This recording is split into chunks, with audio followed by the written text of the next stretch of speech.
નમસ્કાર મિત્રો, અમારા નવા વિડીયોમાં આપ સૌનું હાર્દિક સ્વાગત છે।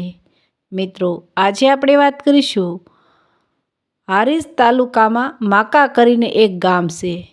આ ગામમાં જામો અને માલો કરીને બે રબારી ભાઈઓ હતા। આ જામો અને માલો રેડલા વેચવાનો ધંધો કરતા। એક વખત હારીજથી ફરતા ફરતા અને રેડલા ખરીદતા કચ્છમાં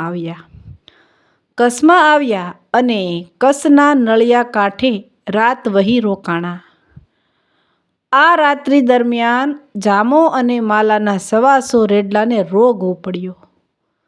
125માંથી એક પણ રેડલો ઊભો ન થઈ શક્યો અને જામા અને માલાએ અહીંયા ફાટ રુદન ચાલુ કર્યું। જામો અને માલાને રડતા જોઈને કોઈએ પૂછ્યું કે શું થયું ભાઈ, કેમ રોવો છો? એટલે જામા માલાએ કીધું કે અમે હારીજથી રેડલાને વેચવા આવ્યા છીએ ને અમારા રેડલામાં રોગ પડ્યો છે। એક પણ રેડલો ઊભો થતો નથી।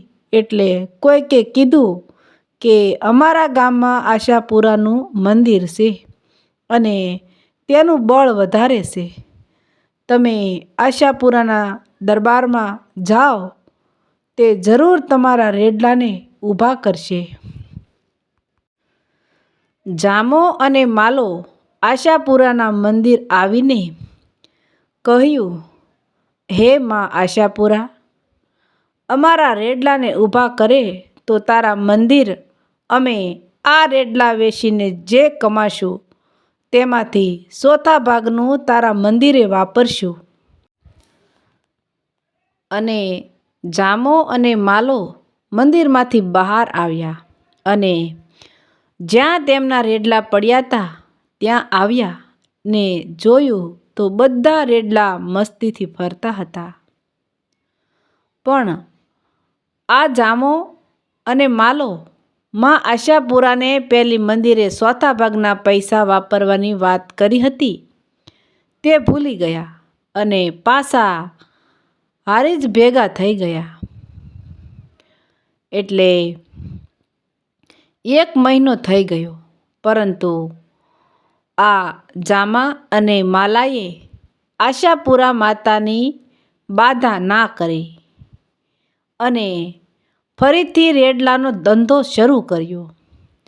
આ બાજુ આશાપુરાએ વિચાર કર્યો કે હું આ જામા અને માલાને કહીશ નહીં તો આમને ખબર નહીં પડે અને આશાપુરા રથડો જોડી માકા ગામના માર્ગે પડ્યા। માકા આવીને જામા અને માલાને જે બીજા રેડલા ભેગા કર્યા હતા તેના પર નજર પાડી અને બધા રેડલાને બેસાડી દીધા। સવારે જામો અને માલો ઉઠ્યા અને રેડલાને ઊભા કર્યા, પણ એકેય રેડલું ઊભું થાય નહીં। જામો અને માલાએ ગામ લોકોને બોલાવ્યા, પણ રેડલા ઊભા થતા નથી। એમ કરતાં રાત પડી। આ બાજુ આશાપુરાએ વિચાર કર્યો કે હવે આ જામા માલાને મારે સપનામાં વાત કરવી પડશે। એટલે મારી કચ્છની જોગણી માલાને સપનામાં ઉતરી અને કીધું કે માલા, હું કચ્છની આશાપુરા આવી છું અને તારા રેડલાને રોગ મેં આશાપુરાએ મોકલ્યો છે। તમે મારી માનતા ના કરી હું આશાપુરા ઉઘરાણીએ આવી છું। જાઓ, સવારે મારી માનતા કરી આવો, તમારા રેડલાને રોગ મટાડી દઉં છું। જામો અને માલો ઉઠ્યા અને માલાએ વાત કરી કે માં આશાપુરા સપનામાં આવ્યા હતા, આપણે હાલ કચ્છ બાધા કરવા જવું પડશે। જામો માલો કચ્છના તળિયા કાંઠે બાધા કરી ગયા।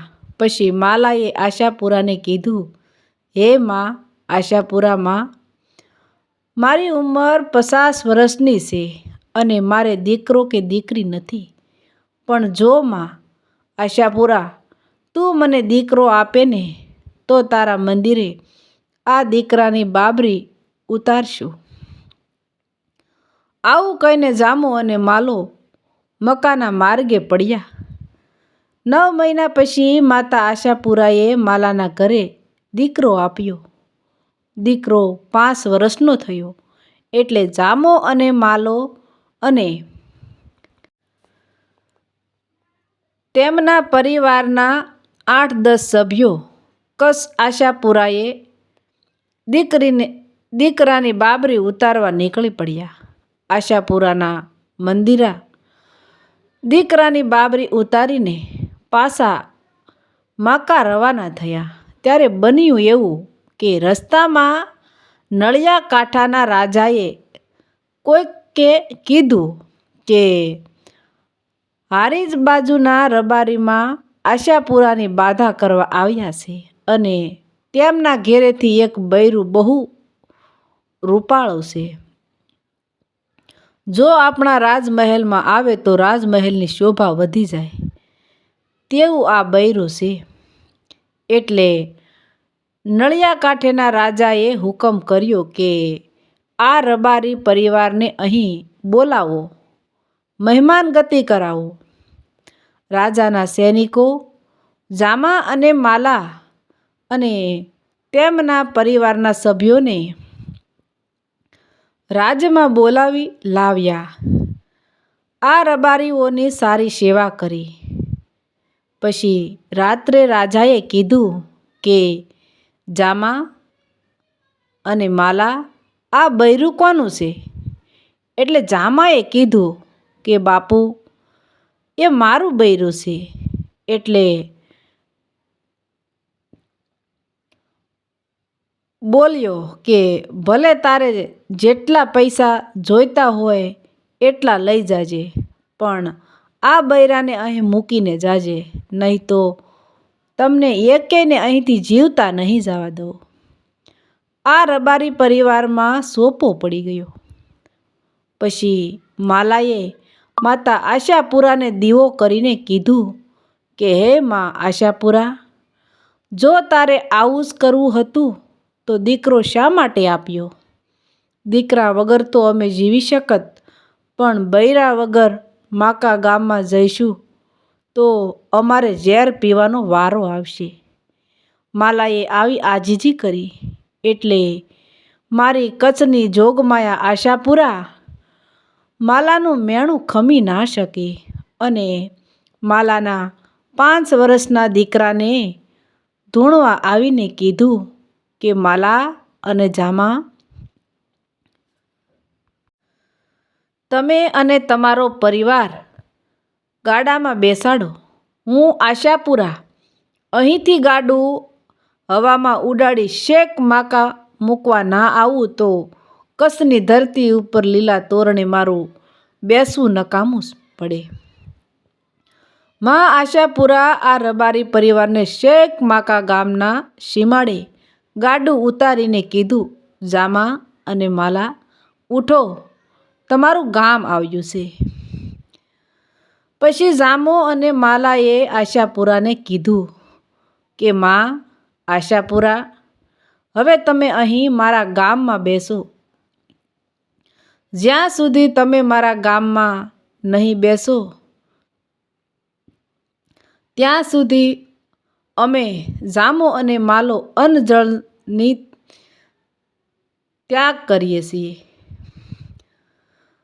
પછી મારી કચ્છની વાજેણમાં આશાપુરા વાંકાના સીમાડે મારી કચ્છની દેવીમાં આશાપુરા તને ઘણી ખમા, ઘણી ખમા, ઘણી ખમા. મિત્રો, આવા જ નવા વિડીયો જોવા માટે અમારી ચેનલ લાઇક, શેર અને સબસ્ક્રાઈબ કરજો. વિડીયો સાંભળવા બદલ ધન્યવાદ.